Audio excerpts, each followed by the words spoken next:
திருவிழா ஊர்வலத்தில் 18 வயது வாலிபர் படுகொலை செய்யப்பட்டிருக்காரு. பக்தர்களுக்கு இடையூறு ஏற்படுத்துற மாதிரி டான்ஸ் ஆடியவர்களை தட்டி கேட்டதால நடந்திருக்கு இந்த படுபயங்கரம். குளித்தலை அரசு மருத்துவமனை. சற்று நேரத்திற்கு முன்பு வரை ஆடி பாடி நண்பர்களோடு சந்தோஷமாக சுற்றி கொண்டிருந்த சிறுவன் தற்போது உயிருடன் இல்லை. நடந்திருப்பது ஒரு படுபயங்கர கொலை. சிறுவனின் தோள்பட்டையில் கத்தியால் குத்தி கிழித்திருக்கிறது கொலை வெறி பிடித்த ஒரு இளம் பட்டாளம்.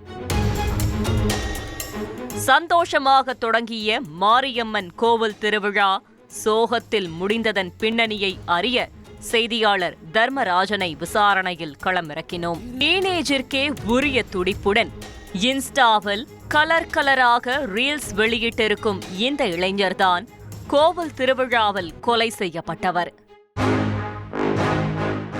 இவரின் பெயர் ஷியாம் சுந்தர். தற்போது 18 வயதாகும் இந்த வாலிபர் சென்ற மாதம்தான் 12ஆம் வகுப்பு தேர்வெழுதியுள்ளார். வாழ்க்கையின் அடுத்த கட்டத்தை நோக்கி நகர்ந்து கொண்டிருந்தவரைதான் யாரும் எதிர்பாராத வண்ணம் கொன்று போட்டிருக்கிறது அந்த கும்பல். சம்பவம் நடந்தன்று கோவில் திருவிழாவில் என்ன நடந்தது என்பதை தெரிந்து கொள்ள பிளாஷ்பேக் கதையை விசாரித்தோம்.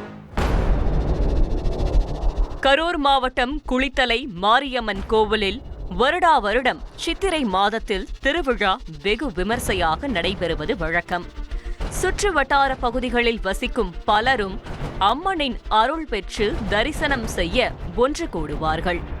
அப்படிதான் இந்த வருடம் நடைபெற்ற திருவிழாவில் கொல்லம்பட்டறை தெருவைச் சேர்ந்த 21 வயதான ஹரிகிருஷ்ணனும் அவரின் தம்பி ஷியாம் சுந்தர் மற்றும் நண்பர்கள் 3 பேர் கலந்து கொண்டிருக்கிறார்கள். திருவிழாவின் முக்கிய நிகழ்வான பூச்சொரிதல் ஞாயிற்றுக்கிழமை மாலை தொடங்கியிருக்கிறது. மேளதாளத்துடன் பூ எடுத்துக்கொண்டு பக்தர்கள் ஊர்வலமாக செல்ல, அதற்கு முன்பு இளைஞர் பட்டாளம் போட்டி போட்டு ஆடியிருக்கிறார்கள். அப்போது சேதுரத்தினம் பிள்ளை புதூரைச் சேர்ந்த நாகேந்திரனும் அவரது கூட்டாளிகளான லோகேஸ்வரன், ஷேக் தாவூத், முஸ்தபா, மோகம் மற்றும் ராம்குமார் ஆகிய 5 பேரும் பக்தர்களுக்கு இடையூறு ஏற்படுத்தும் வண்ணம் பார்க்கர் ஸ்டண்ட் செய்ததாக சொல்லப்படுகிறது. நாகேந்திரன் மீது ஏற்கனவே பொதுமக்களுக்கு இடையூறு ஏற்படுத்தும் வண்ணம் குட்டிக்கரணம் போட்ட வழக்கு உள்ளது.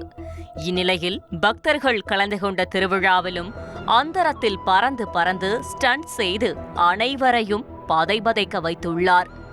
இதை பார்த்து டென்ஷனான ஹரிகிருஷ்ணனும் அவரது கூட்டாளிகளும் நாகேந்திரன் அண்ட் கோவை கண்டித்துள்ளனர்.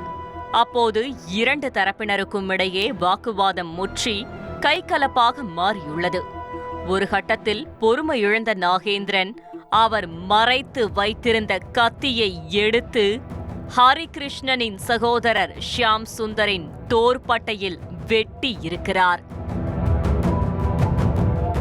இதனை தடுக்க முயன்ற ஹரிகிருஷ்ணனின் நண்பர்களான தாமோதரன் மற்றும் வசந்த் மீதும் வெட்டு விழுந்திருக்கிறது. நடந்த தாக்குதலில் இரத்த வெள்ளத்தில் சரிந்து விழுந்த ஷியாம் சுந்தரை மீட்டு மருத்துவமனையில் அனுமதித்திருக்கிறார்கள். ஆனால் அவர் ஏற்கனவே இறந்துவிட்டதாக மருத்துவர்கள் தெரிவித்துள்ளனர். இதையடுத்து லேசான வெட்டுக்காயத்தோடு அனுமதிக்கப்பட்ட தாமோதரனுக்கும் வசந்துக்கும் சிகிச்சை அளித்துள்ளனர்.